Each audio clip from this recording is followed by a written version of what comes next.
Bottom line is, I believe that India has the opportunity to actively shape the emerging world order. I believe that this is something that happens once in 50, 60 years, once in a lifetime opportunity for India to become an active player in shaping not only her destiny, but the destiny of the whole world, and become one of the few, maybe 5 or 6 countries which will do this. But in order to do that, I think we must have economic strength. We certainly need technological vitality. But what sometimes we don't debate as much is moral leadership. If you look at what happened to India at the end of our freedom struggle, between 50 and 60, India had enormous moral strength. And therefore, single-handedly, India created the non-aligned movement, which is the third force, which shaped history of the world in a very dramatically different way. But today, the discussion in India is all about economic strength, not about moral strength. So we will not succeed if we don't have enough attention paid to all three in equal measure. Economics, good innovation, creativity, and certainly good morality. I believe there is a whole different range of opportunities that we can talk about. You can assume that India became independent in 47. I would also say India became independent in 93. So we must probably celebrate it twice. 93, we opened up to the rest of the world. Now, what we have been able to accomplish in the last 13, 14 years is quite extraordinary. I believe that India can start looking at itself as a country which becomes the provider of knowledge for the whole world, not just for India. 200 million graduates, 500 million people were trained professional. Imagine what happens if we have 500 million trained professional workers, 200 million graduates of very high quality. Then for the whole world, for knowledge-based work, India inside becomes the norm. This aging population in Europe, aging population in Japan, China also will have an aging population. US is still very bimodal. So most countries need knowledge workers, people who can help and operate systems. And India has the opportunity to provide people for the whole world, not just for India. And that is the opportunity that we have. Become leaders of industry and commerce, create at least 30 Fortune 100 companies. If you look at what has happened in the last 3 years with very clearly focused acquisitions, this is already starting to happen. We are not there in Fortune 500 in big numbers, but very soon I expect to see people in Fortune 500, 50, 100 companies, and then move on very rapidly. So the $1 billion club, the Indian companies, for the first time, has become a very large group compared to what it used to be 10, 15 years ago. India accounts for 10% of world trade. I believe in 1770, India had 20% of world trade. Then we went to 0.5%, which means you don't matter. Now maybe we're to 1.5%, 2%. The question is, can we get to 10 in the next 15 years? And certainly how to make India a source of innovations, which is quite important. I believe that you can look at 800 million Indians and you say this is a problem, but you can say if we can educate all of them at world-class levels and at affordable prices, then we would have created a revolution not just in India but around the world. It's not just enough to educate a large number of people, but make them world-class. If we can do it at affordable prices, we would create a huge revolution. The same thing in healthcare, same thing in housing. I believe that India will have to produce 500 new cities. Look at urbanization in India. Look at the number of slums. We have to create at least 500 cities because 30 people leave rural India to urban India to live in a slum every minute of the day for the next 20 years. It's going to be one of the largest internal migrations we've ever witnessed. Flowering of art, literature, and science, Nobel Prizes are not given to people with huge infrastructure. They're given to unique people who make a difference to the world's thinking. And that's a very different process. Some of the research requires infrastructure, but a lot of it requires commitment to personal excellence. And that is what makes a difference. And finally, there is one area where I believe fundamentally India can compete with China effectively, and China cannot even come close. We have the most diverse population in any one country that I can imagine. It's more diverse than even in Europe. All major religions, all major languages, significant differences in cuisine, lifestyles, everything exists.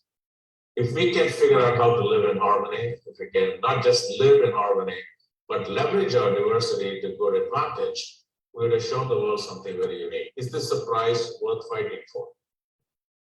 Leadership in the world, educated, highly educated country, economic strength because of global trade and global, some of the largest companies, therefore a whole infrastructure of small and medium-sized enterprises supporting them, flowering of art and literature, and celebration of diversity. I believe implementation also requires principles.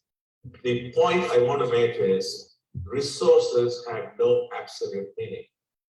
It has only meaning in relationship to tasks, relationship to aspirations, relationship to something else. What is the aspiration about? Is it primarily about me and my family? Or is it for me and my community? Or is it for me and the world? Or for me and the whole nation? Because that's a quite important distinction. If it is for me, it's phenomenal, it's good. But what's the problem? We will maximize private good and sacrifice public good. If it is for the whole country, it's very different. So I'm happy that you think it's all about aspirations. My sense is, of course, every family has aspirations for the children. That is fine. Maybe we have aspirations for the city in which we live, or the community in which we live. But if it is a national shared aspiration, like Purna Swaraj, it is not obvious to me. Maybe because I don't live here full time.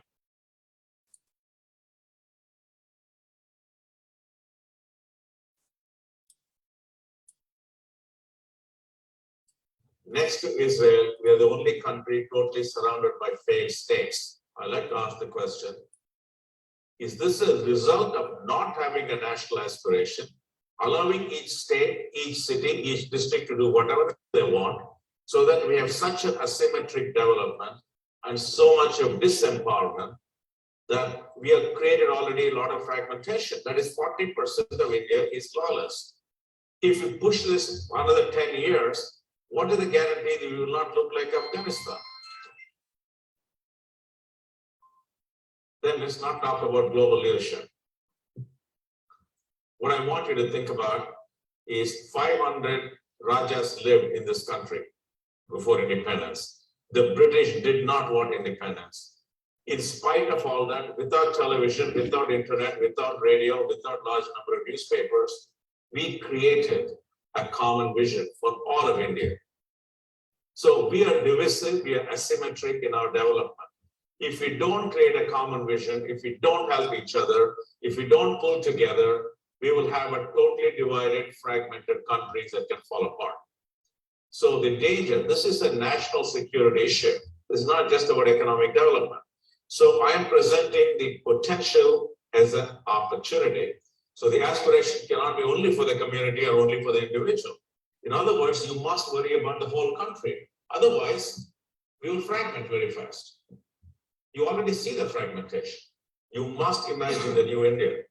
If when Gandhiji said Purna Swaraj, if somebody got up in the meeting, of course, none of us had the courage, nobody had the courage to challenge him.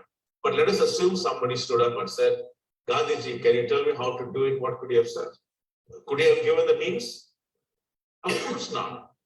What I want you to think about, put a stake in the ground of what the India of your dreams, and then work backwards to say how to make it happen. If you start from where you are and try to look at what India can be, you can only stay at the art of the possible, not think of a new India. How do you create aspirations beyond resources? How do you fold the future in? And what we have to do in India, you cannot go and benchmark anybody. No society has transformed 1 billion people economically and socially and culturally in a short period of time. So we have to focus on next practice, not on best practice. All of us will have to say, we have to radically rethink our policies and practices. And we have to create a shared commitment to goals. And certainly, we have to increase our aspiration level. We have aspirations, but not big enough. We have to do it in an emerging context, social context. I say income inequality is going to be a bigger problem for us than poverty. More than income inequality, I think opportunity inequality is a bigger problem. Lifestyle inequality is a bigger problem. Why are the Naxalites so powerful? Because it's opportunity inequality.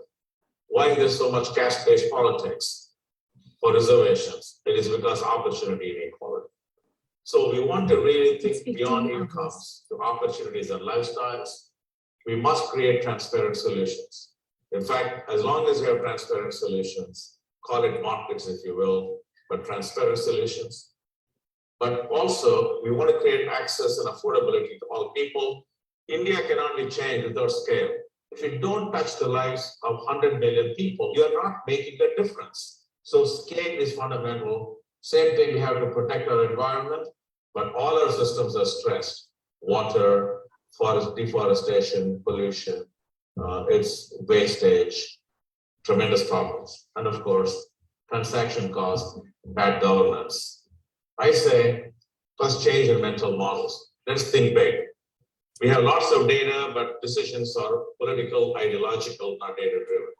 And I think that has to change. We may have pushed group rights beyond a point. We have to rebalance it and bring it back to some individual rights, not just all group rights.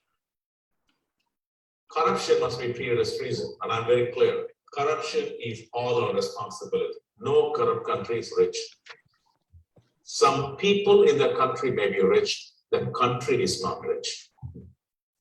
No corrupt country develops the human resources. And no country that does not develop its human resources is rich.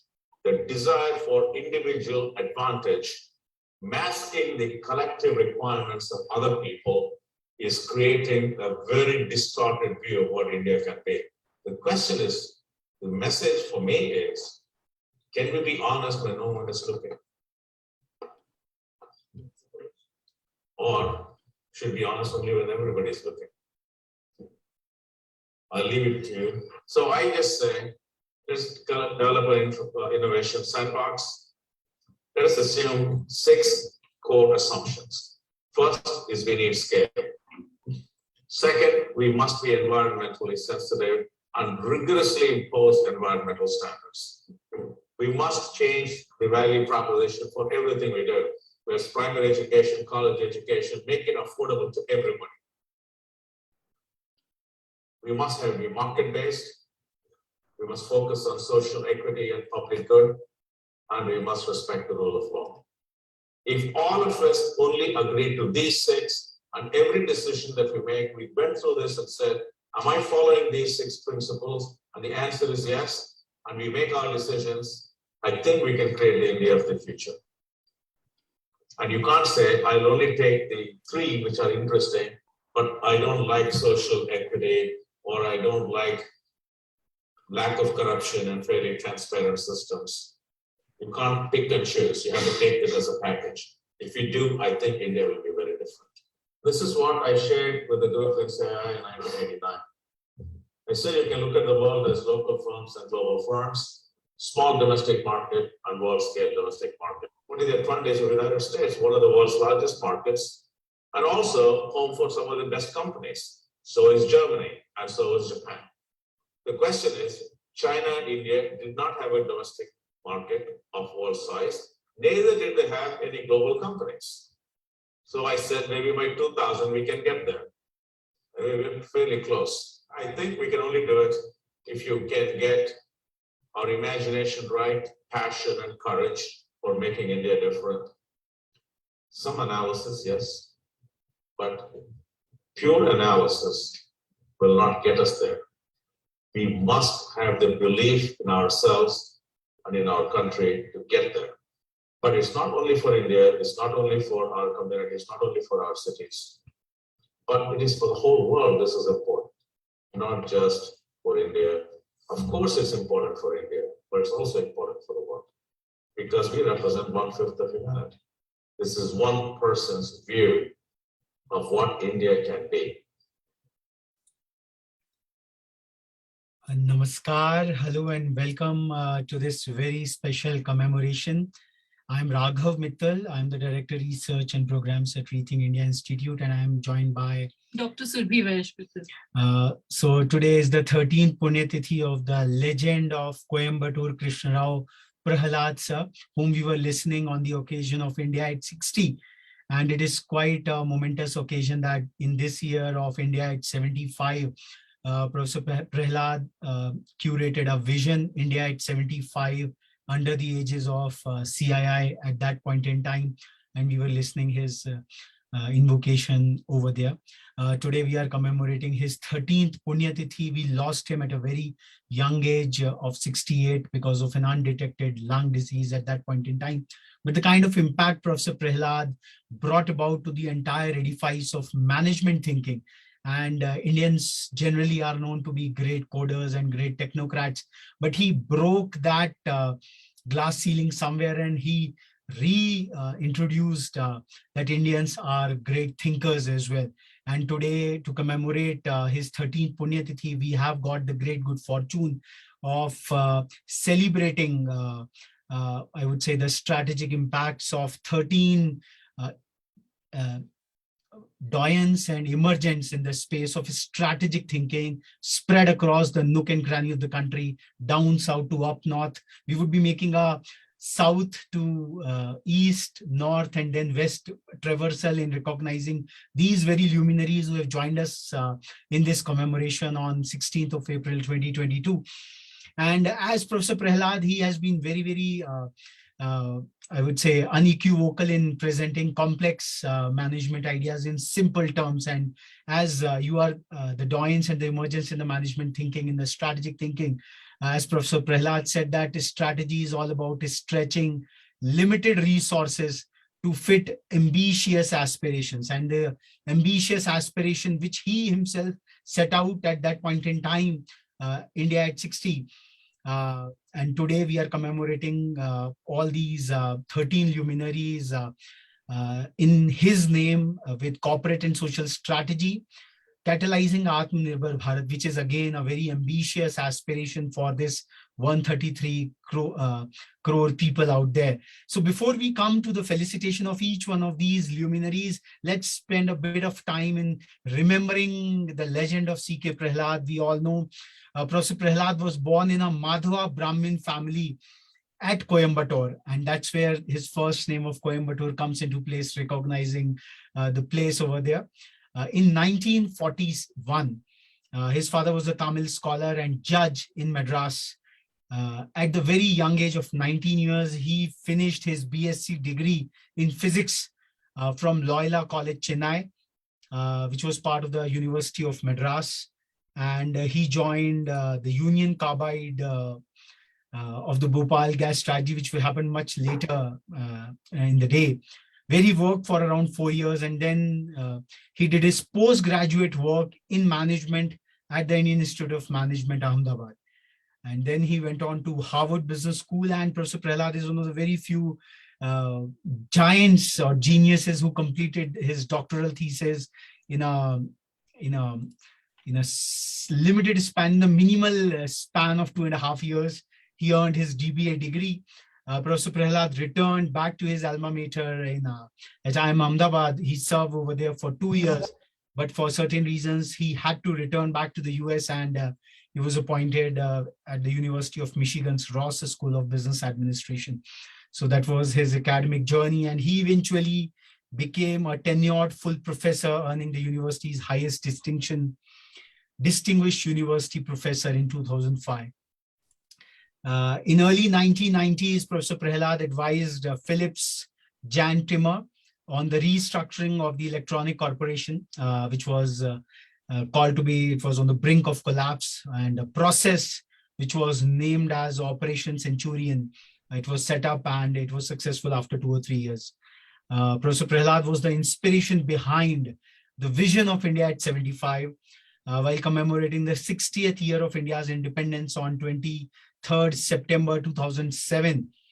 During the Incredible India at 60 celebrations at New York, he articulated the idea of holistic three-dimensional development of India to acquire not just the economic strength, technological vitality, but also moral leadership, which he was speaking in this small clip which we were playing just at the start of this, by 2022, which is today when we are commemorating the 75th year of India's independence. So that was the power of his vision and the moral turpitude which he could witness at that point in time.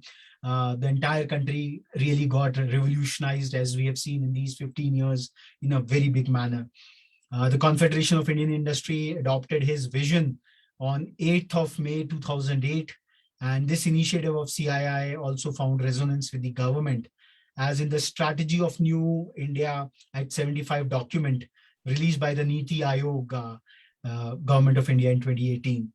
So Professor Prahalad is the co-author of a number of works in corporate strategy, including the core competence of the corporation, which as of 2010 was one of the most frequently reprinted articles published by the journal.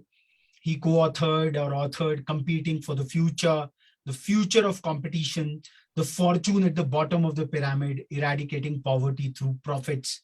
And his last book, which was co-authored by M.S. Krishnan and published in April 2008, is The New Age of Innovation. He also co-authored Innovation's Holy Grail with the Indian scientist R.A. Mashalkar sir, which was chosen as a Harvard Business Review top 10 articles on innovation, and focuses on how developing nations are leading the way in innovation that focuses more on affordability and sustainability, as opposed to the common premium pricing model. So that was the power of his strategic and visionary thinking, which we all saw all through his academic year journey. And Professor Prahalad was also the co-founder, and he became the chief executive officer of Praja Inc. Praja is the Sanskrit word which means citizen of the common people. And the company had goals of providing unrestricted access to information for people at the bottom of the pyramid and providing a test bed for various management ideas. It eventually laid off a third of its workforce and was sold to TIPCO In 2004, Professor Prahalad co-founded management consultancy, The Next Practice, to support companies in implementing the strategies outlined in The Fortune at the Bottom of Pyramid, which continued its operation as of 2015. And at the time of his demise, Professor Prahalad was board on the Indus Entrepreneurs, and he was a member of the Blue Ribbon Commission of the United Nations on Private Sector and Development. Professor Prahalad was the first recipient of the Lal Bahadur Shastri Award for contributions to management and public administration, presented by the President of India in the year 1999. He was also endowed with the 2009 Pravasi Bharatiya Samman, Indian at heart, despite being all through living in the United States. And also Professor Prahalad in 2009 was named as Padma Bhushan, which is one of the highest civilian honors. And in 2011, the Southern Regional Headquarters of CII was named as Professor C.K. Prahalad Center. And in the honor of this legend, this management legend, this thinking legend of India, of Mother India, we at Rethink India have chosen, we have just on April 15th, we unleashed a national vision contest for the post-primary to the post-doctoral students across Vision India 2047, when India would be touching the 100 years mark, and where we have asked upon the entire student community, especially because they would be the ones reaching their youth and obviously a profound career. And these fellows would be named as C.K. Prahalad Vision India 2047 fellows, and this felicitation ceremony would happen on Prahalad sir's 82nd birth anniversary on 18th of August this year. So this is the dedication Rethink India is furthering over here. Now coming to today's commemoration, the 13 legends who have joined us today in commemorating the 13th Punyatithi of Coimbatore Krishna Rao Prahalad sir. We would like to start this journey right from the land of Shankara. Professor P. Rameshan, who is the Professor of Strategic Management at IIM Kozhikode, who is being conferred upon this token appreciation for his lifetime contributions to the area of strategic management, serving the sovereign national interest of India, spanning from trade, healthcare, productivity, textiles, airports, and others. And before I invite Professor P. Rameshan, who is also the founding director of IIM Rohtak, I would request our guest of eminence this afternoon, one of the practitioners of strategic management, thinking and actions in practice, Sudhir Agrawal sir, who has been a doyen practitioner, who has been at the head of many practices, corporate practices across India Inc., starting his career 40 years back with HCL and then tenuring with the loads and loads of corporation. I request Sudhir Agrawal sir to invoke this session and put it in perspective, and then we will be having this entire honor roll call of felicitations of the management doyens, the strategic persons out there. Over to Sudhir Agrawal sir. Thank you, Raghav. Thank you very much. It is such an occasion that speaking anything about the person whom we are talking about, that is Dr. C.K. Prahalad, I think we all will fall significantly short of our own credentials, even in dreams, to talk about him. However, I must thank you to make me a part of this and deliver the opening remark to celebrate the Maharishi of management. So I must thank you very much once again to you. To share with you, because you have spoken a lot about him, there is a lot available about him, but I'm one of those proud and blessed persons.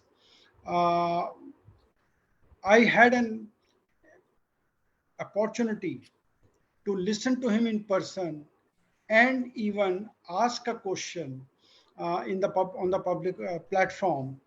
And you know, the question which I asked him that time, that what has happened to our telecom sector, what has happened to our financial sector, to our aviation sector, how come the same has not happened to the power sector?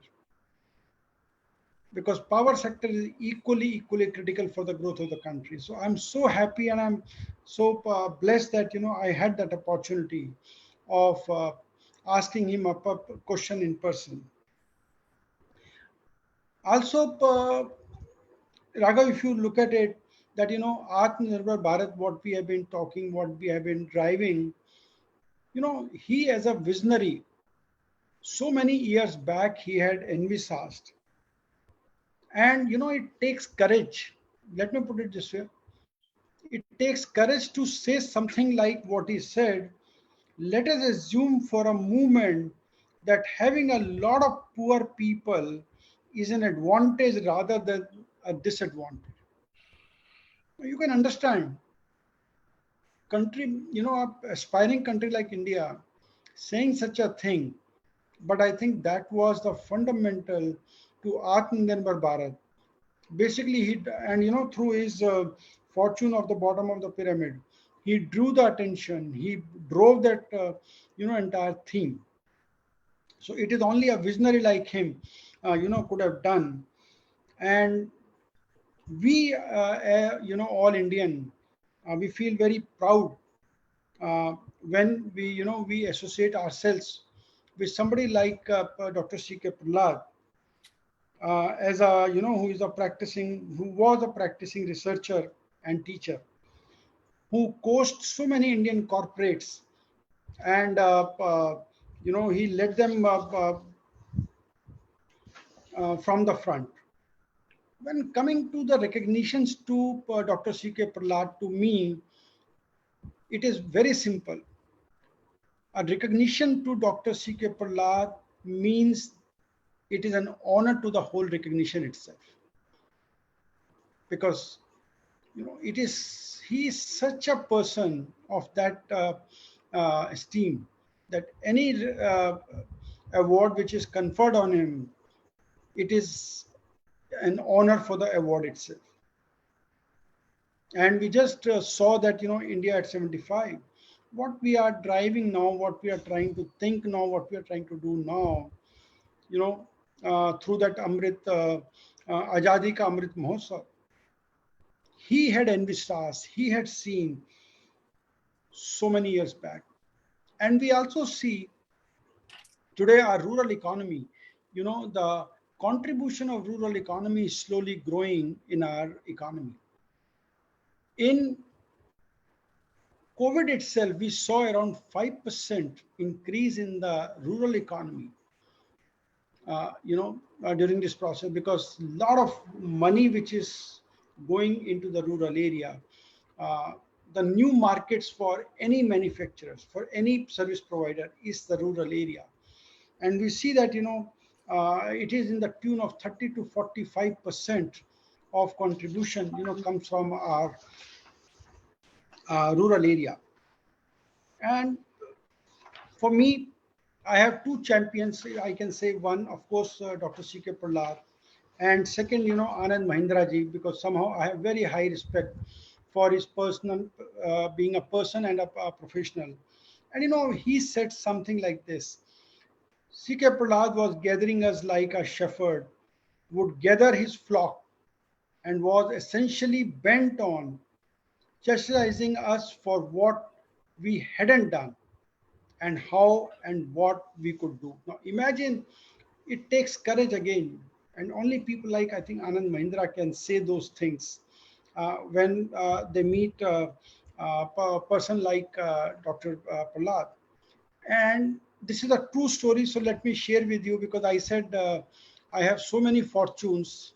One, today I'm here. Two, I had opportunity to meet him in person, listen to him in person and ask him a question. And third, long back when I was in HCL, Mr. Ajay Chaudhary attended one of our chairman then.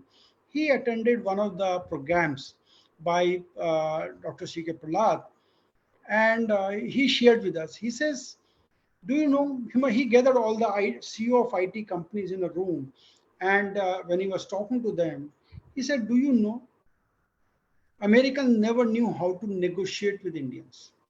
And this is my favorite. On so many occasions, I share this as an example to open up the thinking and perspective of people. So he said, Dr. Prahalad asked all the CEOs of IT companies, he said, do you know, American never knew how to negotiate with Indians. You guys are too smart. But what happened, instead of looking at a cake of opportunity, all of you looked at a pie of a cake which was visible and started contesting for that. Now that is where you made yourself vulnerable, and you made Americans learn how to negotiate with Indians. And pretty much, I think no IT company per CEO that time could, challenge him because he was an authority, and it is actually true. So I think with these few words, which also luckily for me, fortunately for me, I could also, had some personal experiences of learning through people like Mr. Ajay Chaudhary and listening to him, and obviously, in person, and then reading up a little bit about him. But on many occasions, I use this example of when he spoke to the Indian IT CEOs. This often I use in my conversation. Okay, friends, the market is big enough, the opportunity size is big enough. Don't be, short-sighted. Don't look at what you can see. Look beyond. The opportunity is big enough. So with this, I think I will hold back myself because he is such a person. You can keep talking for a whole evening and still, we'll be short of that. So The all yours. entire Thanks a lot, sir. Thanks a lot for these opening words. And we have really a grand legacy of doyens and emergents who are giving the shape of India's strategic thinking from all across the country. So I would now like to invite Professor P. Rameshan from I Am Cozy Code, whose lifetime contributions we are commemorating today from this August platform to the area of strategic management, serving the sovereign national interests of India, spanning trade, healthcare, productivity, textiles, airports, and a host of other sectors. Professor P. Rameshan, sir, I will request you to accept this to contribute and also address this August forum. Sir. Thank you very much. I take this opportunity to thank Mr. Mittal and Ms. Surabhi. This is a great initiative. Professor C.K. Prahalad had been globally renowned, and I'm sure none of us would be able to go anywhere near him. I feel I was part of the crowd, and he was far away, far ahead. The kind of concepts he has given to the world, that I don't think in the near future strategy is going to get replacements or even competing concepts that can take that position. The whole strategic management theory has been redefined by just a couple of concepts contributed by him, like core competence and strategic intent. Strategic intent has changed the complete approach to strategic management and strategic planning. That is, till then, we all thought that the companies would be working on their resources, the current resources and the resources they can cobble up. But he has said that no, they will be working on their ambition. And one of the greatest examples always cited for this strategic intent was the Japanese construction equipment company Komatsu, which from nothing in 1960-63 period became the main challenger of Caterpillar in a matter of just a couple of decades. At one point of time, Caterpillar was just worrying about Komatsu, even discussing in their meetings, main meetings, top meetings, board meetings, etc., about Komatsu. So that is the power of that single concept called strategic intent, and that completely refined the way we look at strategy and the strategic planning. Same thing is true about core competence. There have been many efforts to define how companies succeed in the marketplace, in business, as a corporate firm, and so on. But till the concept of core competence was introduced, it was extremely difficult. We know strategic management itself is not a very old subject. It has been in the name of strategic management existed only for a few decades. Before that, it was known in different other names like business policy and so on. At one point of time, it was just part of microeconomics. So when it came to be known as strategic management, then there was a clear question of how strategic planning will work and how companies, on what basis companies do planning and how they succeed. Why all companies don't succeed, only some succeed even when apparently they are using the same kind of strategies. For instance, in a certain industry or business, multiple competitors are there, everybody is competing, but only some are succeeding. Like Kmart failed, but Walmart is continuously growing during the last several decades, and it is the largest corporation in the world. Why? Even the second placed Carrefour is only 1/3 of Walmart. Why Carrefour cannot do what Walmart is apparently doing? That is the power of strategy. And core competence was the concept that was explaining this kind of a very clear, stark differences between this kind of performers. That is, Walmart had very clear core competence in its supply chain management and associated processes, whereas Carrefour or other companies in the same industry could not really develop those kinds of core competence. So core competency is the other concept that has been redefining complete strategic planning and strategic goal setting and so on. So that is how the whole strategic management landscape got changed with just two concepts. In addition to that, you also developed that belief in business that even with the poor people, you can make profits. Till then, companies, particularly the Western companies, were only interested in the middle class and above because they thought they will be able to make profits. And we know that lower class customers are very price sensitive. Price sensitive means you have to give it low margin. But then they did not recognize that the same profit volume can be achieved by having volume, by having the customer volume, demand volume. For instance, if today Hindustan Unilever doesn't continue in the low-end segment, it will no longer be the market leader. Market leadership is defined in terms of market share, and market share comes from the bulk customers because they are the ones in even in small quantity they will be buying in large volume because there are so many who will be buying in small quantities. Whereas the premium customers will be very few in number compared to the bulk customers. And that is why even if they concentrate on that segment and sell a lot with higher margin, they will still not be the leader because somebody else in the volume segment will become the leader. That is exactly the reason why HUL has two types of detergents. One meant for the premium segment and one meant for the lower end segment. The lower end segment will be giving them the market share and the higher end will be giving them the profit margin. With that, through some cross working, they will be able to succeed as a profitable company. And they have been the market leader for a long time. So we can, in short, see very clearly that just with the three concepts, that is the bottom of the pyramid, as well as strategic intent and core competence,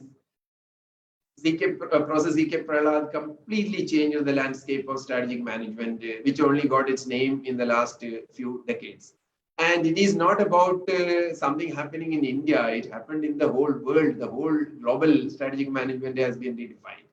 And it's a great privilege to be an Indian when we think about process CK Prahalad as an Indian who contributed so much to the world.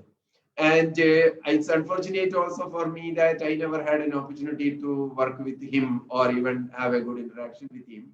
But still, we are all overawed by the simple memory of Professor C.K. Prahalad because compared to him, we can be nothing in strategic management. We just we are like the leader in front of the procession, that is the prime minister or president or big man, and one of the millions of people following. We are only one of the millions of people following. That's it. So given that, I feel really proud to receive something in the name of Professor C.K. Prahalad. And I'm sure as a strategic management professor, there is nothing more I can expect as a recognition of achievement. I did not achieve anything, but still being recognized in his name is one of a memorable or a lifetime kind of thing. Yes, you are right. It's a lifetime achievement award. Yes, I think that this is one of the most crucial lifetime manifestation of my anything done in strategic management. Thank you very much once again. Thanks a lot, sir. Thanks a lot for your kind words and humble words, as they say, ki Vidya Vinyam Dadati, and Professor Rameshan is quite a manifestation of the same. In some parlances, people say that what Ramanujan achieved in the world of mathematics, perhaps Professor Prahalad touched upon those higher Chekilians in the field of management.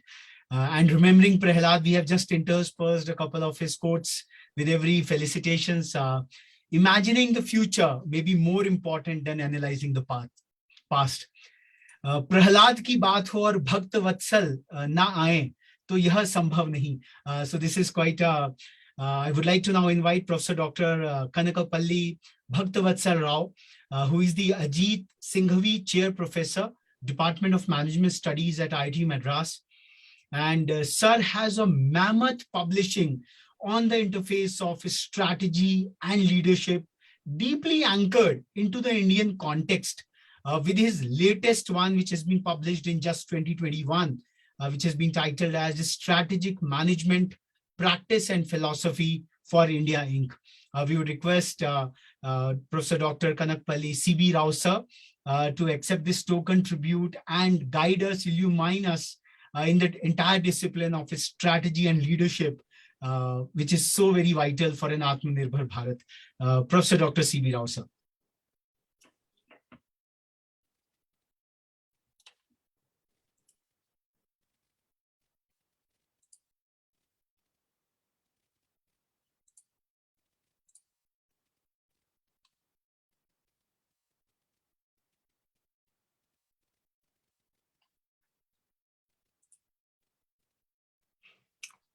We have, yeah, sir is coming. Yeah, sir is here with us. To hear? Yes, sir, loud and clear, sir. Thank you. Thank Most you. welcome. Namaste. Namaste to you and to everyone on this event. First of all, I appreciate you for this great endeavor, and nothing is more worthwhile and more appropriate than remembering Professor C.K. Prahalad, Dr. C.K. Prahalad on this very important date, and it has been so thoughtful of you to have done this. And it is our honor to be in this journey of yours in commemorating Professor Prahalad's memory. And having been in Chennai, and because Professor Prahalad is rooted to Chennai in a way, I had the privilege of attending his seminars when he would talk for the CIA or a few corporate boards, etc.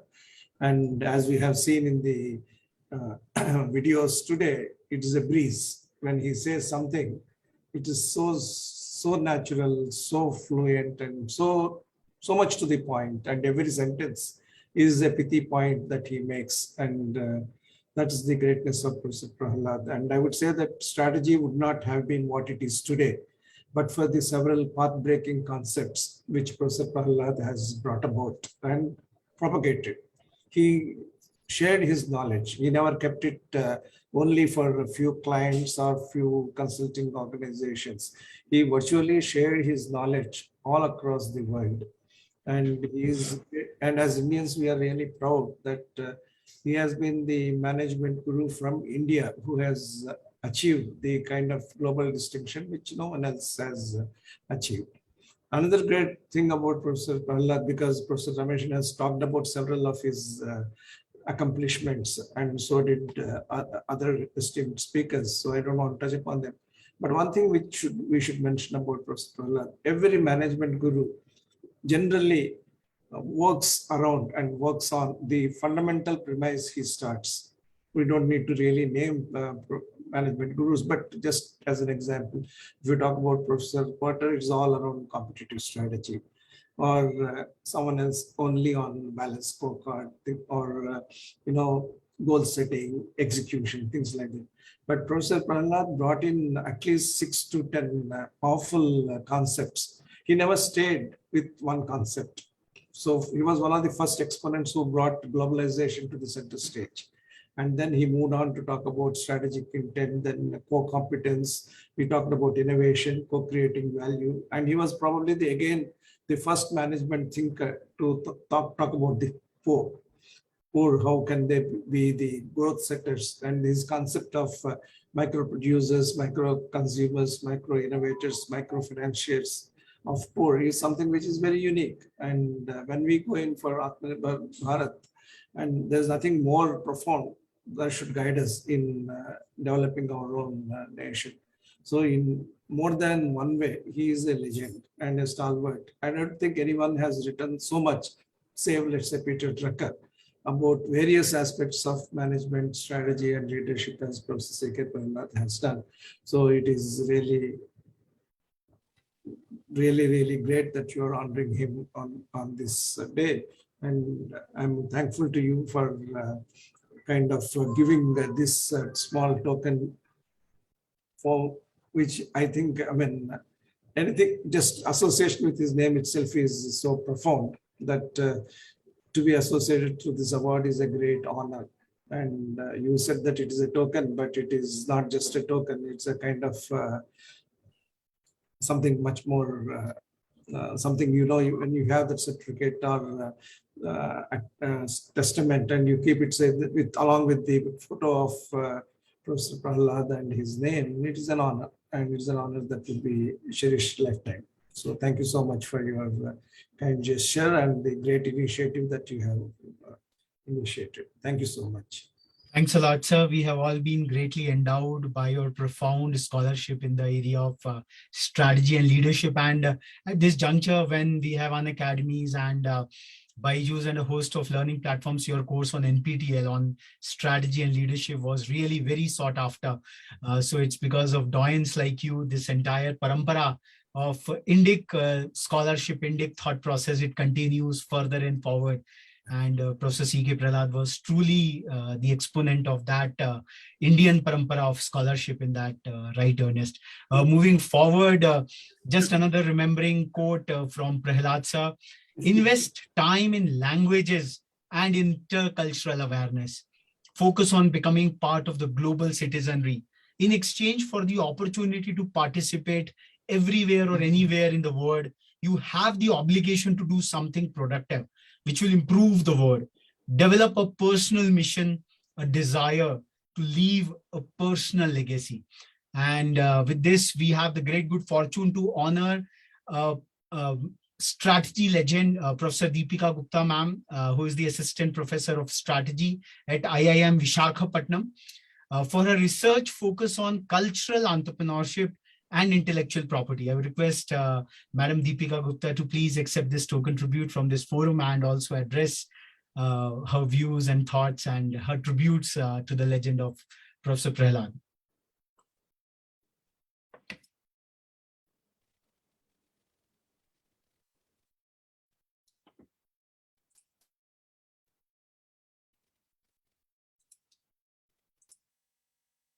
Ma'am, we are not able to hear you. Just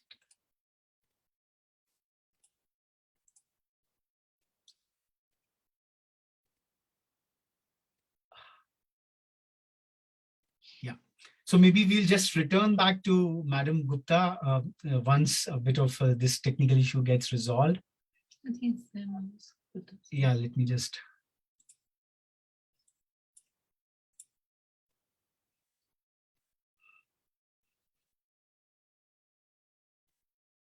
Maybe we can. Yeah. So I would like to invite from Visakhapatnam, we will go back to Visakhapatnam, but we would like to felicitate Professor Biplav Datta, who is an associate professor at the Vinod Gupta School of Management, IIT Kharagpur. IIT Kharagpur happens to be my personal alma mater as well. For his special inroads into the research frontiers concerning the bottom of pyramid, Professor Prahalad, one of the very important theses, out of which the noteworthy ones are his study on the voting decision making at the base of pyramid, diversity leading to innovation, modeling and promoting organic food purchase, besides several others. So I would request Professor Biplav Datta to accept this token tribute and also address the forum. Before we move on back to Madam Deepika Datta. Yeah. Hello. Can you hear me now, sir? Okay, yeah, ma'am, loud and clear. So, okay, we will come back to Professor Datta. You can carry on. I'll wait. No problem. Ma'am, you please come. We will go back. You have joined in well in time. Please, ma'am. Okay. Yeah. Okay. Thank you so much. Thank you. No, I really feel honored. Actually, I'm humbled receiving this award. So when I first got this mail, I actually thought it to be a spam mail, to be very honest with all of you. So I called up Dr. Surbi and I just wanted to confirm whether this was in reality. Because I could not just think of getting connected with this award, and I was really honored, thrilled actually. So Professor C.K. Prahalad, we had studied him, though I know we have more senior faculty here who would have met and listened to him, but I was a late entry into the PhD program, and we had studied him through our strategy courses, and it was really fascinating to know how he has connected back to his roots through his theory on the bottom of pyramid. Interestingly, when we speak about corporate strategy, most of the time we forget the social connect, but I think bottom of pyramid brought that connect. So corporate connecting back to the society. That is where the interesting the contribution from Professor Prahalad had happened. And speaking about Atmanirbhar Bharat is what he had already said. Like I had already Professor Rameshan and Professor Rao speaking about this connection and actually saying that how resilience in Atmanirbhar Bharat is what Professor Prahalad had spoken about. This all brings out, as we know, speaks about innovation. It speaks about new product development, speaks about social entrepreneurship. But yeah, how I connect all this is with the legal boundaries of a country or a legal boundaries that we have to live in. And that is where some of my research have been. And the bottom of the pyramid concept that he has given connects us to the strategic perspective. That is what is one of the most important contribution, not only from the CSR perspective, but also from the business ethics perspective. So I really thank you. I thank the Institute for initiating such a great award. And I really feel honored. I am very sure that my institute would be really thrilled that as a faculty member, I have received the first award for the institute in this area. And I really thank the whole team for bestowing this award on me. Thank you so much, sir. Thanks a lot, ma'am. Thanks a lot for your kind words. And we certainly hope that IIM Visakhapatnam, which is one of the newer lots in the entire community of IIMs, really take the mantle of cultural entrepreneurship to its logical frontiers. And as Professor Prahalad said, invest time in new languages and culture out there. Moving forward, thank you.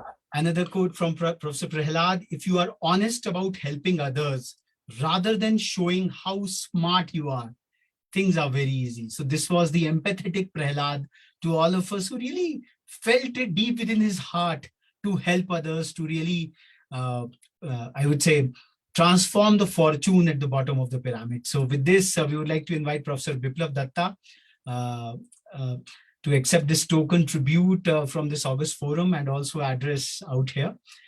So for his special inroads into the research frontiers concerning the bottom of pyramid, out of which the study on the voting decision making at the base of pyramid is so very vital and so very relevant to the emerging political economy of the country. Professor Biplav Datta.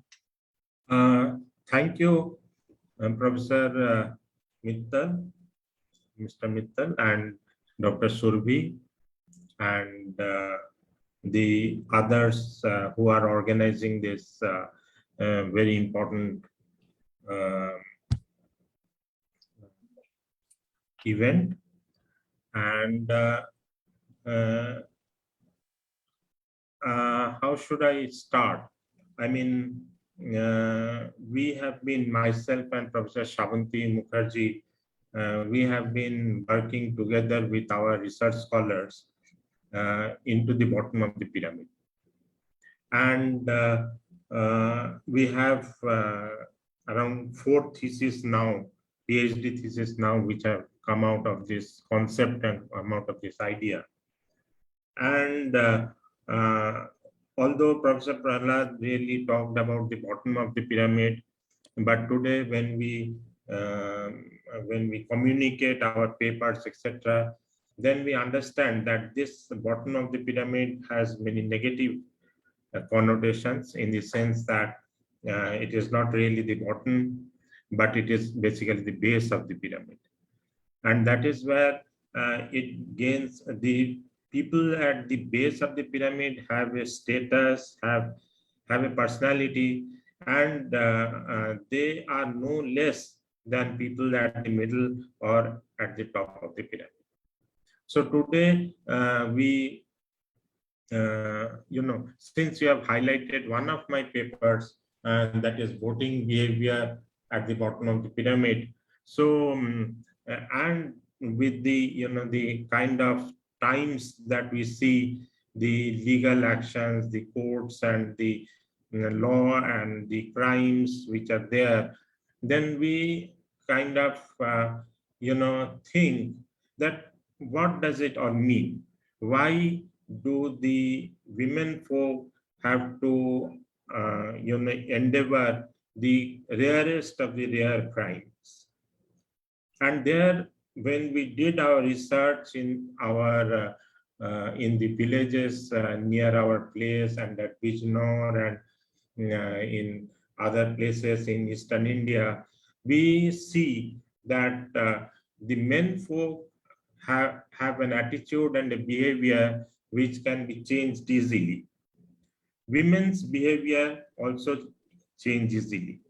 But when women face some amount of humiliation, certain amount of prejudice, certain amount of physical, hurt, okay, from people all around her, everybody around her, except perhaps her children, then this woman becomes is unable to really really change herself, as we say, or take the middle path, as we would like to profess. Okay, so what should these women do? So that is what we now see a lot of movies which are being released, and they clarify this situation, where we find that through the ages, the women at the base of the pyramid have suffered a lot. And then a lot of non-government organizations have been working with them through thick and thin, and Unilever has had its important strategy, Hindustan Unilever, and ITC and PNG and many other corporates have their strategies of helping people and at the base of the pyramid, they say that they would like to do well by doing good. Okay, but other scholars who are deep thinkers in this area, they feel that when the corporations want to do well at the cost of the people at the bottom of the pyramid, that is not what is acceptable. So the people at the bottom of the pyramid, the women at the bottom of the pyramid, have to be heard and listened to exactly what she wants and how she wants it. And then she should be helped as much as possible to live a life where she and her dear ones can live in safety and security, and only then perhaps she will be able to buy without fear the products from the corporations, and the corporations can make money out of the volumes that the rural India and the suburban India that allows them to me. So these are a few thoughts that I have. I think we can have more discussions in this area later on. I really thank the CK Prahalad Prashasti Corporate and Social Strategy Initiative and the certificate, and I wish the Institute all well in future. Thank you very much. Thanks a lot, Professor Datta. You have really given a different dimension, altogether different dimension to the bottom, to the base. You qualified it so very well, and how the corporations have been जो पुण्य की बात है कि profit कमाना एक हमारी भारतीय परंपरा में एक नेगेटिव रूप में देखा जाता था, but how the profits can be made to really empower one and all at the base of the pyramid. Thanks a lot, sir, for your kind words. Moving forward, yet another quote from Professor Prahalad, that how we ask the question is extremely important to how we find the answer. So this was one of his very core philosophy, which he unleashed all through his lifetime, all through his legendary works. And as Professor Rao said, that a sextet, Shadang, 6 principles he brought about as a management guru per se. So this is yet another one of his core thought processes. We would now like to felicitate Professor Dr. Pratul Chandra Kalita from Kharagpur to Guwahati. We move upwards the northeast part of the country, and Professor Kalita, who is the associate professor in 2 departments, and that is the unique juxtaposition which IIT Guwahati, which is known for its department of design and also the school of business out there. And Professor Kalita is being honored from this August forum for having brought about strategic interventions in the domain of design in Northeast India, as evident from his diagnostic study on weavers' need in respect of Eri and Moga silk, as well as Shiv Sagar Mega Handloom Cluster Development Project, besides several others. So quite a hands-on practitioner of strategical interventions, Professor Kalita. We request you to accept this token tribute and also address the forum, sir. Good evening, Sri Mittalji and Dr. Survi. It gives me immense pleasure to be with all the August professors this evening, and also mainly with, I could say Professor Rao is there, right? So, and we are spending time together to pay tribute to the legend like C.K. Prahalad. So during our studies, we always refer to C.K. Prahalad. So there is one similarity of C.K. Prahalad's way of thinking and the design community, how they should think in India. So you see, whenever we talk about strategic management, as Sri Mittalji, you were telling that people mainly refer to as profit earning or something. You need to earn profit, you need to make money, right? So that particular myth has been broken by C.K. Prahalad's unique way of dealing with strategic management. Same happens with design. So the moment you talk about design, people will relate it to as if it's something related to aesthetic, something for rich, something of something very costly, no?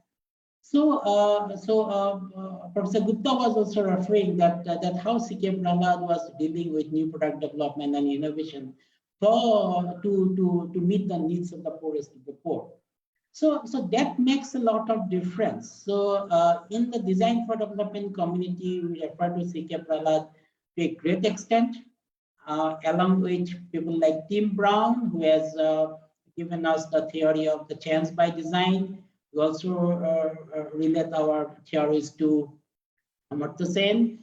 So we as a design community, so C.K. Prahalad is the torchbearer for us. So the entire design for development community looks for C.K. Prahalad works. So our PhD scholars, they need to study each and everything about how C.K. Prahalad has given a different direction for a design community, no? So that way, we had been always referring to him. I had the opportunity to see all his, the majority of his case studies. So that way I'm greatly inspired by C.K. Prahalad. And the other day when I was telling my wife that Rethink India has associated my name with C.K. Prahalad, so that may be the one of the greatest happiest moment for me, because so for us C.K. Prahalad is someone whom we love and whom we follow. Like he's the leader, no? So and we are the follower, and the Rethink India has given us an opportunity to link our small teeny work with to the greatest thought leader like C.K. Prahalad. So I'll just quickly talk about some of the works that we do. So you have already referred to this handloom projects. So you are also referring to one particular keyword, that is Atmanirbhar. So whenever we learn about the Indian national movement, we always see how Gandhiji actually talked about कि अगर आत्मनिर्भर बनना है तो फिर पहले सूद काटो. So when I started working in the weaving sector, I actually realized that this weaving sector actually is something which can make our country Atmanirbhar like anything. So you talk about women's empowerment, you talk about improving their livelihood. So how the entire weaving sector can actually contribute to this entire field? So we started working with them, learning their pain points, their challenges, and definitely inspired by all C.K. Prahalad's thoughts. So this is basically a World Bank funded project, and the other project is from Ministry of Textiles.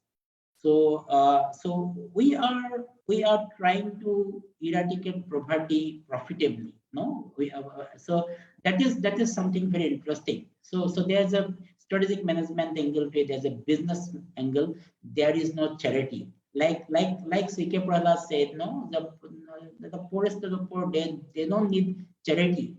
They need information and knowledge. No? So what makes them poor is not the money. It is the information and knowledge.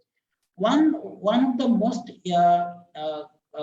interesting quote that C.K. Prahalad influenced me during my student days is that whenever we design a product or service or a system, so we think that the inferior technology is for the poor, and the most advanced and the superior and the most advanced and the cutting edge technology is for the rich.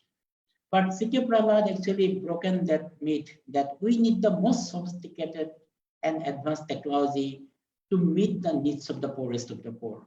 So that is what we always try to tell our students, that whenever we design a new product or services system, we need to actually take the advantage of the best technology to meet the needs of the poorest of the poor. So I conclude with this remark, and I once again thank you, Rethink India, for giving me this opportunity and giving me this honor. Thank you so much. Thank you, Professor Kalita, and how beautifully he has woved the domain of design thinking into the strategical affairs as to how products and services can be strategically designed so that they can really reach out to one and all at the base of the pyramid, as we have been cautioned to use this refined term as well. There is a special request from Kashipur, from IIM Kashipur, Professor Safal Batra. He is on an unstable network, so I have to take a straight dive from Guwahati to Kashipur, Himalayan traversal. The plan was to go through Ranchi and then Banaras and Lucknow, but just because of this special request from the Himalayan kingdom of Uttarakhand from IIM Kashipur, I'm just taking a dive there quickly.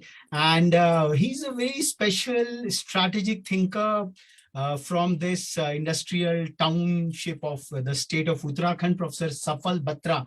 And he's an associate professor of strategy and entrepreneurship at IIM Kashipur.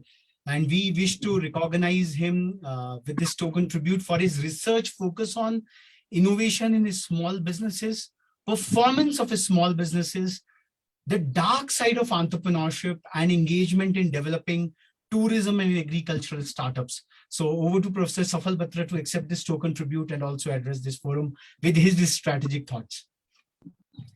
Okay, my most sincerest and heartfelt thanks to all of you. Can you hear me? Is my voice coming properly? Yeah, lovely, loud and clear, please. Yeah. Okay, thank you so much for as well accommodating my request of, bypassing the route. We will again go back to Banaras soon. After this, thanks a lot once again. This really means a lot. We often miss these kind of small recognitions for our research, and they really kind of motivate us to move forward. One concept of CK Prahalad that I use very, very often in all my classes is that of core competence. I often tell to the entrepreneur students in my class, that's the core course that I teach in entrepreneurship, that how many core competencies or how many competencies do you really need to have? And through a long discussion, I kind of argue that all you need is one, because core competence is always one. And to kind of be known for that one thing, that one competence, be it an organization or be it an individual or at any level of analysis, all you need to have is one key skill or competence, and you will see it through for the rest of your lives. And I firmly believe in this. Amitabh Bachchan had to be just good in acting, and Sachin Tendulkar just needed to be good in cricket. And anyone whom we recognize for what they do are actually usually good in that one thing. And that's the whole concept of core competence for me. That's how I look at it and teach it. And if all individuals kind of focus on that one thing, find their true calling and work on it, nothing can stop them. That's something I always use from Professor Prahalad, and it really means a lot when you link my name with him. My very heartfelt thanks to all of you once again. Thank you so much. Thanks a lot, Professor Batra. And सफलता का एक बहुत ही सादा simple सूत्र professor Batra ने हम सबको दिया कि focus on your core competence, and that's what he is leading the IIM Kashipur tribe into it. We move back where we left, and thanks a lot, Professor Batra. So from Guwahati, we move on straight away to Ranchi, and before that, another quote from Professor Prahalad. आज उनको याद कर रहे हैं हम, तो एक महापुरुष को याद करना, उनकी मुख्य बातें जो हैं, उनके जो mantras of management है, as Sudhir sir says, and we and Sudhir sir have been doing a series on mantras of management from Maharishis of management. The season 1 of it happened just last Navratri, in the Sharadiya Navratri period over there. So assume responsibility for the outcomes as well as for the processes and people you work with. How you achieve results will shape the kind of person you become. So that is what the moral leadership, Professor Prahalad was always very unequivocal about it. Economic development is just fine. And as we were watching his small utterance at the CII function, Vision India at 75, he said that corrupt countries are never rich. Some people might be rich in corrupt countries, but corrupt countries cannot be rich. So that is what he presents, that I would say that benchmark for the nation at large, the vision over there. So we would like now to recognize Professor Rogers P. Joseph, who is an associate professor of strategic management at IIM Ranchi, for his deep dive into the phenomena of external knowledge sourcing and innovation in family firms, and how and why absorptive capacity and family social capital matters. So Professor Joseph, we request you to accept this token tribute and address the forum and tell a bit about this unique research intervention of yours. Thank you. I hope I am audible. Sir, loud and clear, sir. Yeah, thank you so much. Yeah. A very good afternoon, everybody. First of all, I thank the organizers of this event and the Rethink India Institute for having me here. When it comes to the recognition of faculty, particularly when it comes to me, I was actually a little surprised to receive this email. In fact, I went back and checked, then I had to text Dr. Surabhi, to find out, whether this is real or not. Because, I'm very delighted to be here, particularly to be among, my fellow recipients who are more accomplished than me. But at the same time, I feel really honored and humbled. So when it comes to this award, I've been teaching courses in strategy over the years at IIMs, several courses, but I can't think of a course, a single course, be it strategic management, be it corporate governance and social responsibility, be it international business strategy, where I don't have to discuss a concept given by Dr. Prahalad. In fact, I do not wish to talk more about some of these concepts because the speakers before me already spoke about them in detail. But still, I'm tempted to mention some of those concepts which we often use in classrooms. Particularly the bottom of the pyramid. Particularly when we talk from the context of our own country. India. It's a very important concept. Which actually changed the way businesses, particularly multinational corporations, started looking at markets, and that made a paradigm shift in the way they approach businesses. Some other concepts include experience innovation, strategic intent, CSR and sustainability, and of course core competence. So all these concepts which we very often we can't miss them when we actually teach a course in strategic management or any elective in the area of strategy. And I've been particularly informed that I'm being recognized for my contribution in the area of innovation in family firms. Innovation in family firms, how and why absorptive capacity and family social capital matter.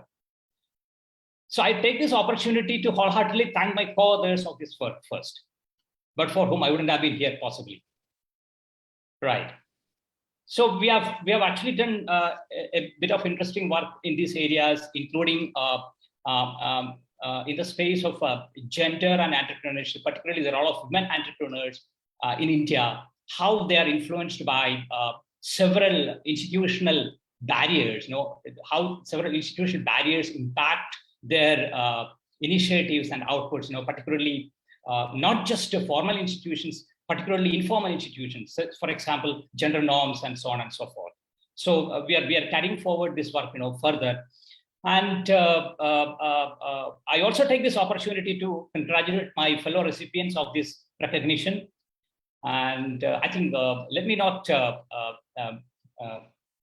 further and let me keep it short. I would like to thank and congratulate Mr. Raghav and Dr. Surabhi for having this great initiative. I really appreciate you because this is something which is very important. Particularly getting receiving this kind of recognitions, which would motivate us, to do better in the field of strategy and particularly in the field of management. So I understand, you are doing a lot of great work, spanning across different domains. So on this occasion, let me conclude. I think it is up to quote from Prahalad, when I conclude, I think Raghav has already quoted this, but then it's one of my favorite quotes, from Prahalad, if you're honest about helping others, rather than showing how smart you are, things are very easy. So on that note, I thank everyone. Thank you. Thank you. Thanks a lot, sir. Thanks a lot for reverberating with the spirit of Professor Prahalad and really taking that work into the deep tribal belts of IIM Ranchi. And that is what the whole purpose of this entire national footprint of national institutions is, that the fruits of the higher knowledge can really reach far and wide to the nook and cranny of the country to create a truly Atmanirbhar Bharat. So moving forward, executives are constrained not by resources, but by their imagination. So Professor Prahalad was never constrained by resources, but he just talked about the strategic, and that's what he defined as strategy in a very simple aspect, that strategy is about strategizing limited resources to fit ambitious aspirations. So this is what the mantra, the Vision 2047, perhaps we all would have to collectively take in remembrance of this management legend. And with this, we would now land up to Bodh Gaya, जहां से प्रबंधन का एक बहुत ही विशिष्ट बोध हमको professor Amit Kumar Srivastava कराने जा रहे हैं. He is an assistant professor business policy and strategy at IIM Bodh Gaya for his research focus on inter-organizational governance, which emerges to be a key frontier in the ongoing pursuits for good governance at the national level, the interministerial part of it all. So over to Professor Amit Kumar Srivastav, and उनसे आग्रह है कि वो इस विधा का बोध हम सभी को कराएं, how his research is faring through, and in the name of Professor C.K. Prahalad, we would like to honor him for this lovely research focus of his. Sir, namaskar. Thank you very much. Thank you very much, Raghav sir, Surabhi ma'am, and Rethink India organization for recognizing my work and conferring this on the name of Professor C.K. Prahalad, the legendary one. I think one of the finest management thinker we ever had. And for several years, he was probably the best management thinker in the world. So if in any ways, anyone is associated with his name, can no doubt, it's beyond doubt that it is going to be the proudest moment for the person. So thank you very much. I think this is one of the best day for me. Like others, like Dr. Deepika, I also inquired actually, and I talked to Surabhi ma'am. Is it really true that I'm going to get this? It was really a very, very pleasant surprise for me, for sure. Also, I feel proud to be the part of this group where I just hear Professor Rameshan, Professor C.V. Rao, Bipla sir, very fascinating discussion around the ideas of Professor C.K. Prahalad and how his profound thoughts change the management principles and the practices worldwide, across the countries, across the region, across the industries, markets, etc. So, which is very, very profound. Of course, there are several ideas we also touched upon, others touched upon, from stretching to leveraging, how his idea of core competency change our understanding of how to look at diversification, for example.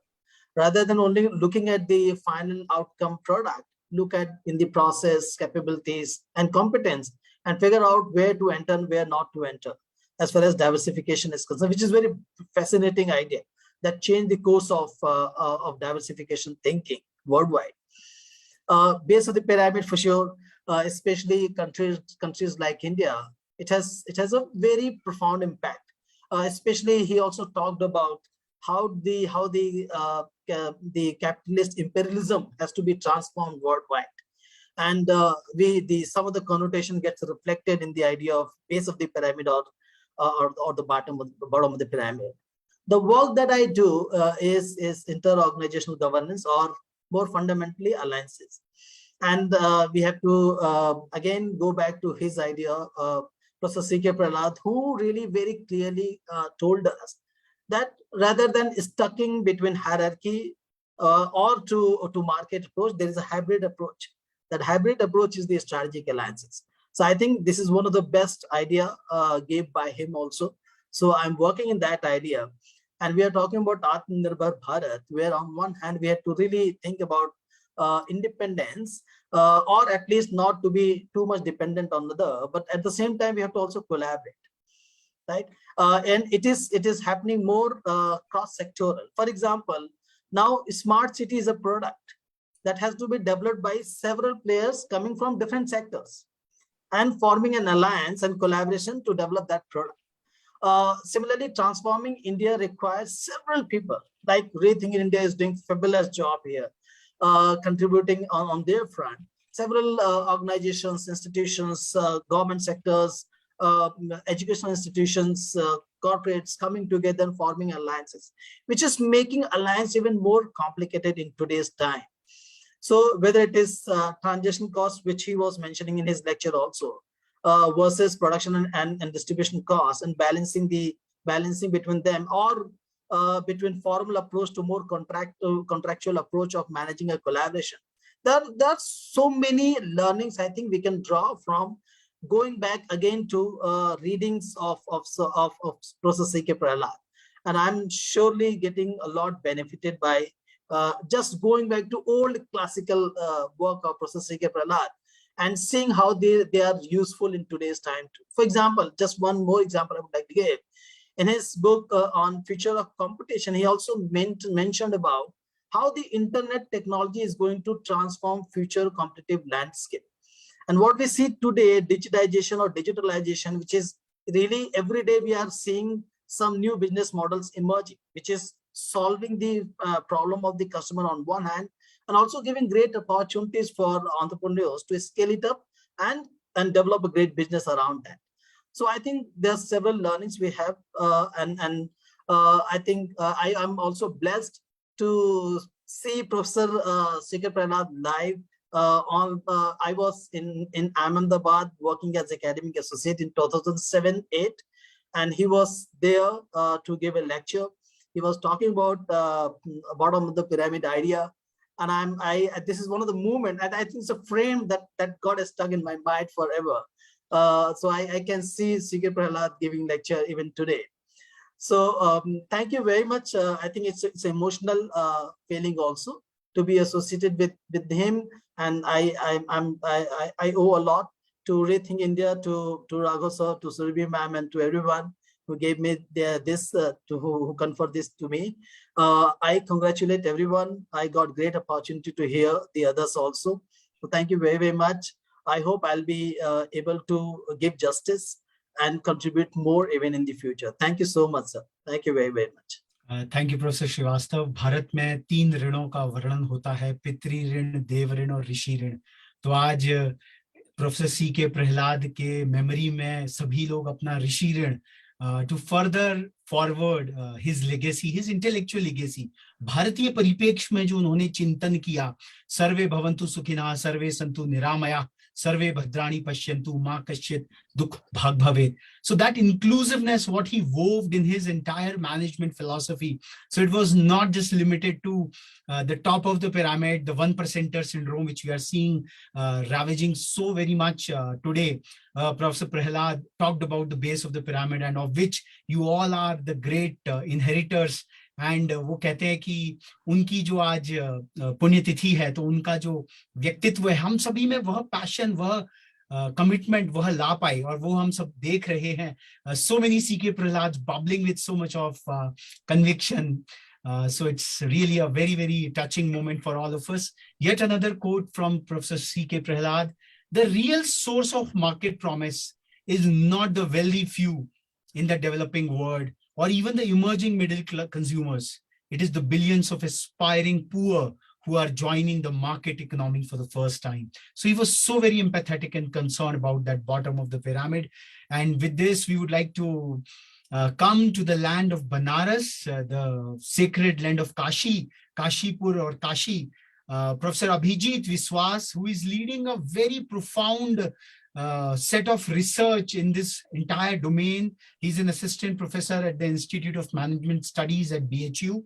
And we are honoring him for bringing the strategic dimensions of financing constraints and drivers into the domain of MSMEs. The service quality and image in the Indian restaurant industry, service innovation, reputation and trust into the Indian retail banking, and the attitude and alertness in personality traits for building entrepreneurial intentions at all. So what Professor Kalita talked about, bringing in the strategic design thinking. So that is what Professor Abhijit Viswas is doing in these very, very critical base of the pyramid enterprises, if we can say so. So I will request Professor Viswas to come and accept this token tribute from this August forum, and also address and share his learnings and insights and his tributes to Professor Prahalad. Thank you, one and all. I'm really honored to receive Commodore Krishna Rao Prahalad Prashasti for Corporate and Social Strategy, paving the path for an Atmanirbhar Bharat. So first of all, I'd like to thank Mr. Raghav Mittal, Dr. Surabhi Mittal, and Rethink India for recognizing my small contribution in the field of entrepreneurship and strategy. I'm really fortunate to share this virtual stage with the 12 stalwarts in the field of strategic management. If you think of strategic management as a subject, then it is actually incomplete without the name of Professor C.K. Prahalad. His contributions in the field of strategic management, strategic intent, core competency, and the bottom of pyramid, it is something which is unparalleled, and it would actually remain relevant for the years to come. Now, coming to my research area, so I'm more into entrepreneurship. So the theme, one of the keywords that being used here is Atmanirbhar Bharat. So most of the research goes in that way. So India, which is the second most populated nation in the world, is facing the problems of unemployment. That's a fact. The burgeoning population and the unemployability, it has an adverse consequence or adverse effect on the growth and development of a nation. And government too is actually feeling the heat to produce jobs for such a humongous amount of population. And this predicament actually is more, you can see it more clearly in developing nations or the emerging economies. And a lot of brainstorming or a lot of radical shifts are actually required in the policies. But any government which is facing these kind of issues, so it's actually impossible to generate jobs at such a large scale. So promoting entrepreneurial activities and fostering entrepreneurial culture among the students is the only way out of this plight. So taking this problem into the center, taking this problem into the account, my research works basically they attempt to explore the personality traits and the competencies that lead to entrepreneurial intentions, that lead to firm performance, that lead to firm competitiveness. So I try to explore more of the personality traits which might help, which might prompt students to start their own entrepreneurial ventures, because I think that's the only way we can actually support this population. So I'll not take more time. So that's all from my side. I'm really feel privileged to be receiving this award. Thank you.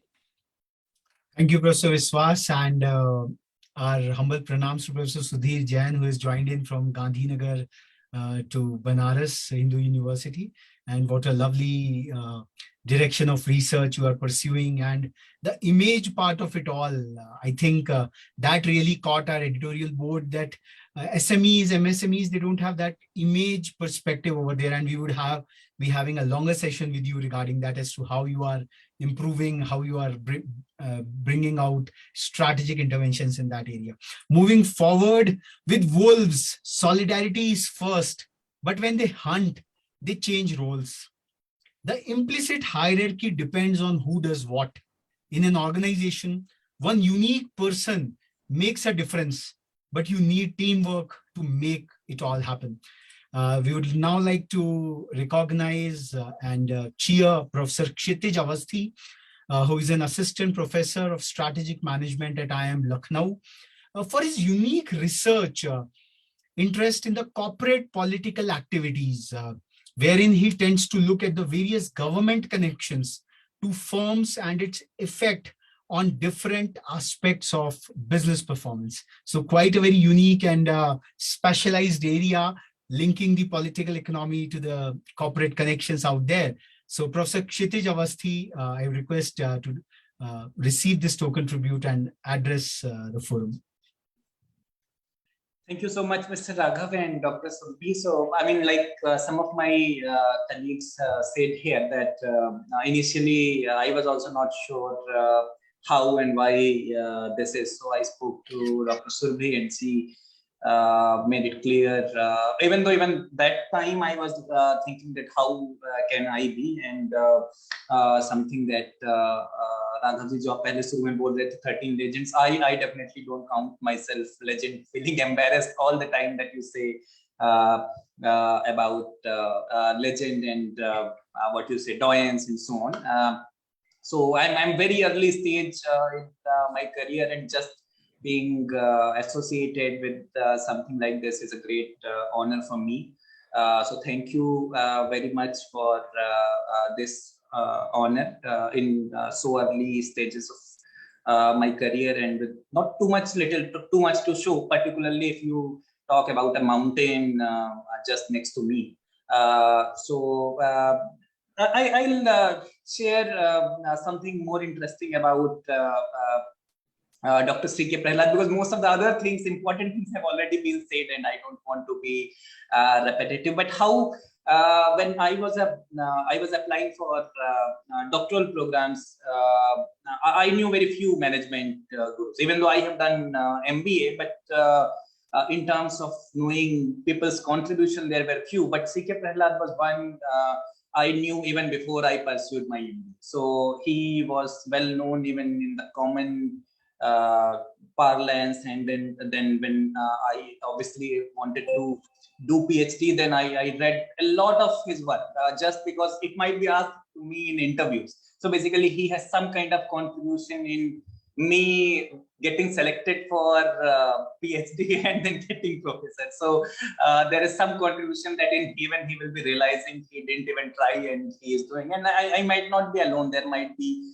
many more people who have been affected in many ways from him. So his concept and the ideas that he gave have been also very well received.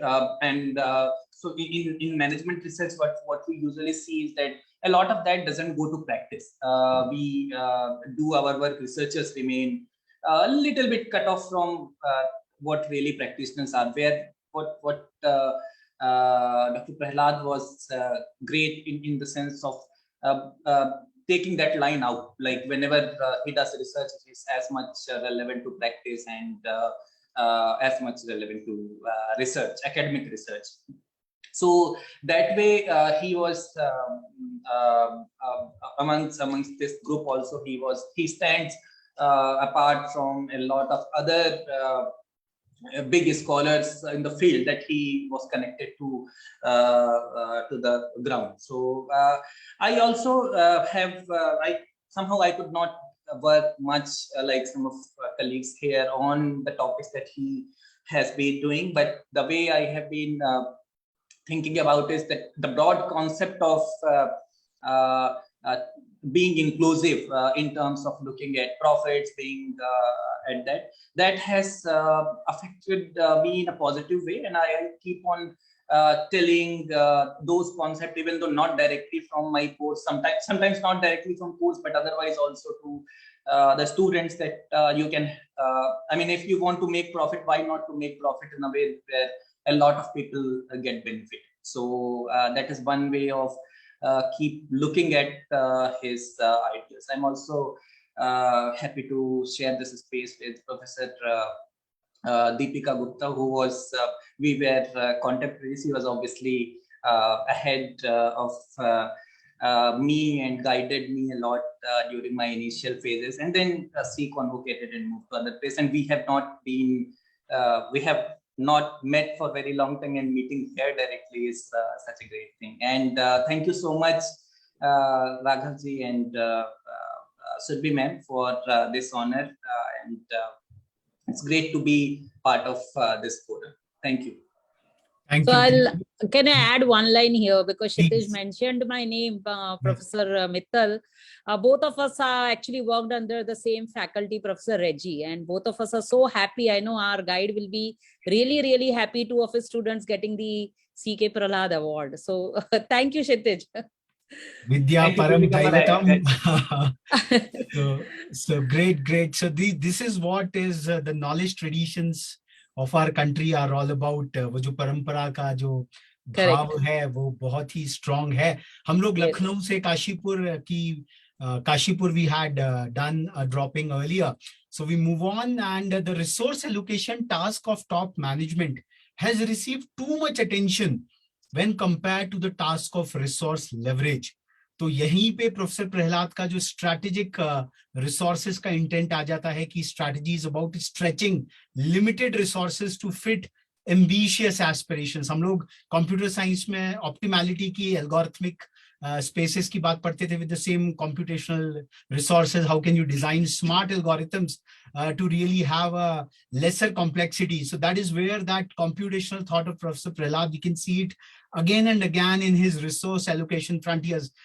So very important. And we move straight away again to Himabhumi, Himachal. Himachal Divas abhi manaya gaya, और आज खबर है कि वहां के chief minister ने women के लिए बहुत ही लोक लुभावनी घोषणाएं भी की हैं, बहुत ही स्ट्रैटेजिक घोषणाएं. Himachal is going to elections later this year. Professor Pragya Bhausar, who is an assistant professor of strategic management at IIM Sirmaur, for her research focus on the emergent theme of bolstering the competitiveness of industrial clusters through technological management and innovation.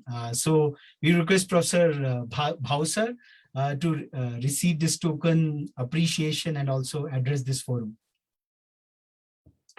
Thank you very much, Raghavji. First of all, I would like to thank you, Surbhi ma'am, and the entire team Rethink India for creating this platform and remembering contributions of Professor C.K. Prahalad on his Punyatithi. And, inviting all of us on this platform. We hardly interact in this manner. So I'm just in the start of my career and I'm just a small drop in this ocean. So sharing a stage with eminent professors is like a big honor for me. So much before has been said about Professor Prahalad by seniors and you, as Professor Raghav has said. I would just add two small words in this regards. As we have been talking about Atmanirbhar Bharat. So Atmanirbhar Bharat, this Atmanirbhar Shabd has been, added recently, but much ahead in time. Professor C.K. Prahalad, being a legendary, being an intellectual scholar, he had his insights of Atmanirbhar Bharat, and he brought this new insights into the business world with the, in order to give resilient India, the concept of resilient India. So resilient, as we have been knowing that, bringing back to glory, recovering from an economic shock. So India, that was once upon a time was सोने की चिड़िया, हम कहते थे इसको golden bird, सोने की चिड़िया रहा है Bharat. So that was an external shock to us. Afterwards, pandemics like COVID has come. That has also been an external shock to us. So his contribution has been very significant in, giving us insights, whatever we learned today, the new paths for research, frugal innovation, the clusters I have said, moral, ethical leadership, portrait-chromical model on this strategic CSR. This all had been actually got its way from Professor C.K. Prahalad's work only. So he has been, that's why the most influential management theorist in the world till today. And his work on bottom of pyramid has specifically given us new insights, specifically to the business world. This is how he has given, corporations a new way to profits by alleviating poverty, and bringing glory to the nations, not only India, to the other poorer nations of the world. Though I have never got an opportunity to listen to him or to attend his lecture in person, but when I was at Academy of International Business Conference, so there I got an opportunity to listen to one of his co-authors, Professor Dose. And that time I heard that Professor Dose, he was saying that, Professor Prahalad had a passion. So when he was trying to do some seminal work, which Mr. Raghav also quoted on in terms of Philips. So that time he said that Professor Prahalad interviewed almost 2,000 Philips employees. So one can imagine the passion, the strategic intent he had, the same strategic intent he got into research. So this is what inspires me personally. And I think it would inspire all of us, this winning obsession in bringing academic contributions that are helpful to the business world. So with this small contribution from my side, I would like to conclude my talk. I would like to thank Rethink India for this opportunity and conferring me with this award. Thank you very much. Thank you. Thanks a lot, Professor Bhausar. A lot of, I would say, humility and a lot of shyness was all there. And we said that we are felicitating both the doyens and the emergents, because it is the emergents like Professor Bhausar, they will be taking in the footsteps of Professor Prahalad, in the footsteps of these doyens to really emerge over there. Some of our participants, like they were shy, they have just formulated their research propositions. They are yet to accomplish that. We said that when President Barack Obama was selected by the Nobel Committee, it was Prospective Award in Peace, which was given over there. The idea was that being the president of that global superpower, the kind of peace he can bring about. So that was the purpose. So some of the, we went through all the detailed research propositions of all our participants and culled out those very pertinent ones which in the ambit of, I would say, C.K. Prahalad sir's work, and also directed specifically towards Indian Atmanirbharta. So that was the whole approach we adopted. We have 2 more stops to make in this journey. And just to complete 2 powerful quotes from Professor Prahalad, that laggards follow the path of greatest familiarity, and challengers, on the other hand, follow the path of greatest opportunity where it leads. And we would like to honor Professor Kuldeep Baisha, who is an associate professor of marketing at IIM Rohtak, for his research focus on the most relevant triad of bottom of pyramid marketing, furthering sustainable consumption through technological adoption. So sustainable consumption through technological adoption is one area where we are recognizing Professor Kuldeep Baisha from IIM Rohtak. I think Professor Baisha could not join us for some reasons or the other. And our last stop is obviously at the end, the financial capital of the country. But before that, the last quote, that if we took the mission statements of 100 large industrial companies, mix them up while everyone was asleep, and reassign them at random, would anyone wake up tomorrow and cry, my gosh, where has our mission statement gone? So such is the kind of similarities which every company has. So that was a satirical Prahalad. And last but not least, we would like to recognize Professor Snehal Awate, who had the same predicament. Am I would say, qualified enough for this? And Professor Awate is the core faculty at the Shailesh J. Mehta School of Management, IIT Bombay. And what struck us about her entire work was her unique focus on the intersection on strategic management in international business, which is so very critical and important for the emerging Indian Atmanirbharta. And also that her very approach of studying a firm's knowledge management strategies by employing network analysis, which can come quite handy for the bolstering of Indian knowledge systems as a whole. So we also recognize Professor Snehal Awate from this August forum. And with this, we come to the conclusion of this commemoration of Professor C.K. Prahalad sir's 13th Punyatithi. And as a parampara, we would request all of our participants who are still joined us with us to come on camera so that we can take a group photograph, a digital group photograph, as a memory for all of us. That these very legends and emergents, it's a collective word, because the emergents of today, Professor Awasthi, they would be the legends of tomorrow. And we really need devout, dedicated academicians and researchers who can really take on the leadership for the next 40 years of their career, because academic lifespan is not for 5 years electoral power. It germinates, it takes on a long time. So with all your permission, I will, I think Professor Rao, I will just, yes.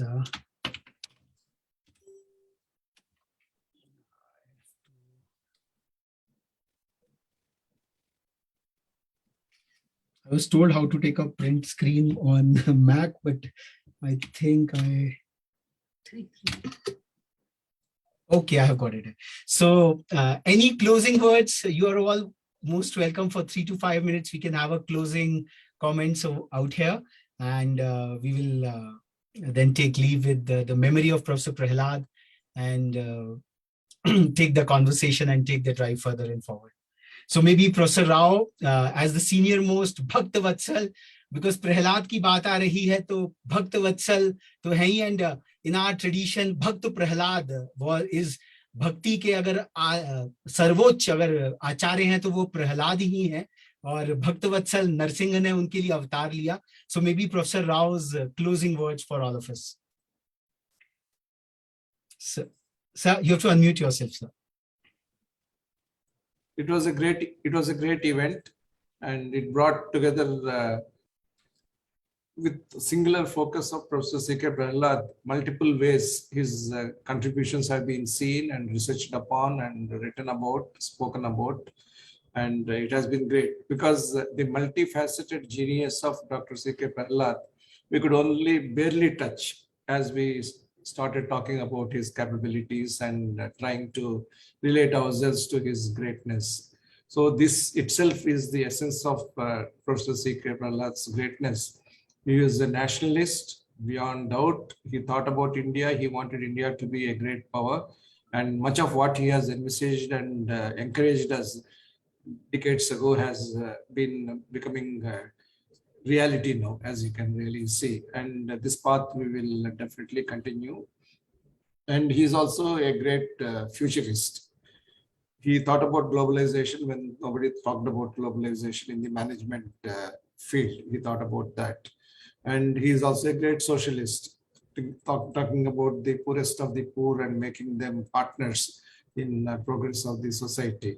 So whichever way you look at it, he is a man of multiple facets, all very exciting, all very inspiring. To be a part of this event in honor of Professor C.K. Prahalad is an honor for us, and to be bestowed this what you euphemistically call token award is actually a great responsibility that rests on us. And as you have kindly referred to the NPTEL video lectures, I do.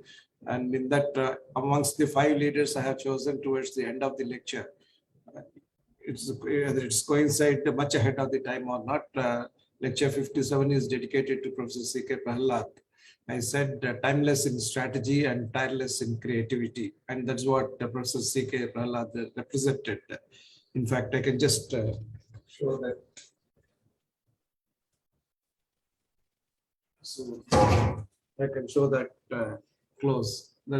And that's what Professor C.K. Prahalad meant to me and to everybody else. And I would be very happy to share this with you so that, you can also feel that we have contributed something to your great August function. So all the best to all the participants and all the award winners. And as you rightly said, there's a huge runway for the young people who have taken this award, and they're all going to be leading lights in future. And I wish them all the best. Thank you, sir.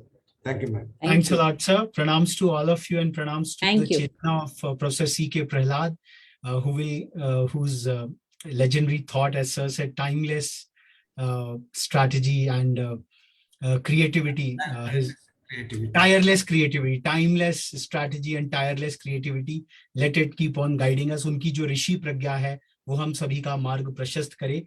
इन्हीं शब्दों के साथ इस महान विभूति को प्रणाम करते हुए आज का सत्र समाप्त करते हैं। नमस्कार। We would like to thank you, Raghav sir and Subhi ma'am, also very nicely anchored. एक मिनट भी मतलब छोड़ने का मन नहीं किया, बहुत अच्छा आपने बोला.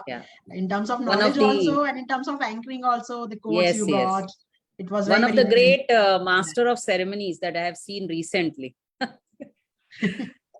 Very nicely done. Thank you. Thank you so much. Thank you, everybody. Thank you, everybody. I hope in future also you'll be creating such platforms and get the opportunity to listen to people. Thank you very much. Thank you. With your permission. Thank you. Thank you.